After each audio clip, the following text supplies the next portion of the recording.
नमस्ते बच्चों, मैं विशाल भंगाड़ी मनीभाई गुजराती हाई स्कूल से। मैं आपको कक्षा छठी का विषय इतिहास और नागरिक शास्त्र पढ़ाता हूँ। हमने पिछले वीडियो में नागरिक शास्त्र का पाठ दूसरा समाज में विविधता यह पढ़ा। हमने इस पाठ में विविधता ही हमारी शक्ति, पंथ निरपेक्षता का सिद्धांत, हमारे व्यक्तित्व निर्माण में समाज का योगदान और समाज का नियमन यह मुद्दे विस्तृत में पढ़े।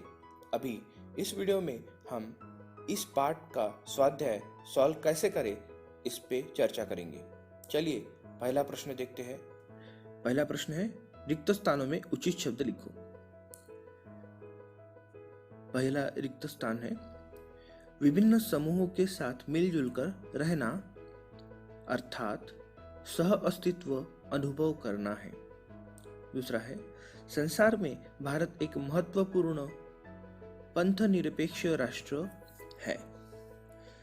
तीसरा है, सहयोग के कारण समाज में पारस्परिक निर्भरता अधिक स्वस्थ रहती है या होती है। चलिए दूसरा प्रश्न देखते हैं। निम्नलिखित प्रश्नों के उत्तर एक एक वाक्य में लिखो। पहला प्रश्न है, सहयोग किसे कहते हैं? इसका उत्तर है, एक दूसरे की समस्याएं और प्रश्नों को हल करने के लिए एक दूसरे की पारस्परिक सहायता करना सहयोग कहलाती है। चलिए दूसरा प्रश्न देखते हैं। हमने पंथ निरपेक्षता सिद्धांत को क्यों स्वीकार किया? इसका उत्तर है, हमारे देश में बड़ी मात्रा में भाषाई और धार्मिक विविधता पाई जाती है। इस विविधता को स्वस्थ रूप से संरक्षित रखने के लिए हमने पंथ निरपेक्षता सिद्धांतों को स्वीकार किया है। चलिए अगला प्रश्न देखते हैं। निम्नलिखित प्रश्नों के उत्तर 2-3 वाक्यों में लिखो। पहला प्रश्न देखते हैं, भारतीय समाज की एकता किससे प्रकट होती है? इसका उत्तर है, हमारे भारत में अनेक समूह मिलजुल कर रहते हैं। इसके कारण हम एक दूसरे के रीति रिवाजों और जीवन पद्धति से परिचित होते हैं। हम एक दूसरे की जीवन पद्धति का आदर करते हैं, एक दूसरे की कुछ प्रथाओं और परंपराओं को भी ग्रहण करते हैं। हम सामाजिक एकता दिखाते हुए प्राकृतिक और सामाजिक आपदाओं का भी सामना एक साथ मिलकर करते हैं। इसी से हमारे भारतीय समाज की एकता प्रकट होती है। चलिए दूसरा प्रश्न देखते हैं। समाज में संघर्ष कब निर्माण होता है? इसका उत्तर है, व्यक्ति व्यक्ति के बीच के मतों, विचारों और दृष्टिकोणों में सामंजस्य स्थापित न हो तो विवाद और संघर्ष निर्माण हो सकते हैं। एक दूसरे के प्रति पूर्वाग्रह अथवा भ्रम भी संघर्ष का कारण हो सकता है। चलिए अगला प्रश्न देखते हैं। सहयोग से कौन कौन से लाभ होते हैं? सहयोग से निम्नलिखित लाभ होते हैं। पारस्परिक निर्भरता अधिक स्वस्थ होती है। समाज के सभी लोगों को सम्मिलित कर लेना संभव होता है। एक दूसरे की समस्याएं और प्रश्नों को हल करना, एक दूसरे के पारस्परिक सहायता करना। इसी तरह सहयोग के कारण दैनिक जीवन सुचारू रूप से चलता है और सभी का विकास होता है। चलिए अगले प्रश्न की ओर चलते हैं। तुम्हारे सामने 2 बच्चे लड़ रहे हैं तो तुम क्या करोगे?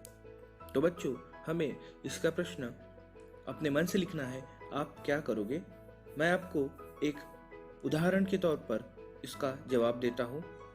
वैसे तो हमारे अंदर यह सहज प्रवृत्ति होनी चाहिए कि अगर कोई 2 बच्चे लड़ रहे हैं तो हमें उनको रोकना चाहिए, उनको समझाना चाहिए कि ऐसा लड़ना झगड़ना अच्छी बात नहीं है और उनमें समेट लाना चाहिए।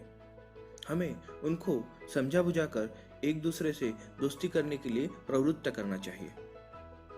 चलिए 5वां प्रश्न देखते हैं। तुम विद्यालय के मंत्रिमंडल में मुख्यमंत्री हो, तुम कौन कौन से कार्य करोगे? यह एक मुक्त प्रश्न है। आप इसमें आपकी इच्छा अनुसार आप क्या कार्य करोगे यह लिखना है। वैसे तो इस मंत्रिमंडल का मुख्यमंत्री होने पर आपको, जैसे आप कक्षा के कैप्टन होते हो, उस वक्त जैसे काम करते हो वैसे ही काम करना पड़ेगा। आपको सभी जो अधिकारी है वो किस प्रकार कार्य करते हैं उसकी जानकारी लेते हुए बच्चों के जो प्रश्न है, जो अलग अलग उपक्रम है, वैसे ही अलग अलग शारीरिक कार्यक्रम, स्पर्धा शिक्षकों की मदद से हम ले सकते हैं और कक्षा को सुचारू रूप से चला सकते हैं। इसी के साथ हमारा पाठ दूसरा, समाज में विविधता का स्वाध्याय समाप्त हुआ। आपको यह वीडियो अच्छे से देखना है और दिए गए प्रश्न के उत्तर अपने नोटबुक में लिखने हैं। मिलते हैं अगले वीडियो में। धन्यवाद।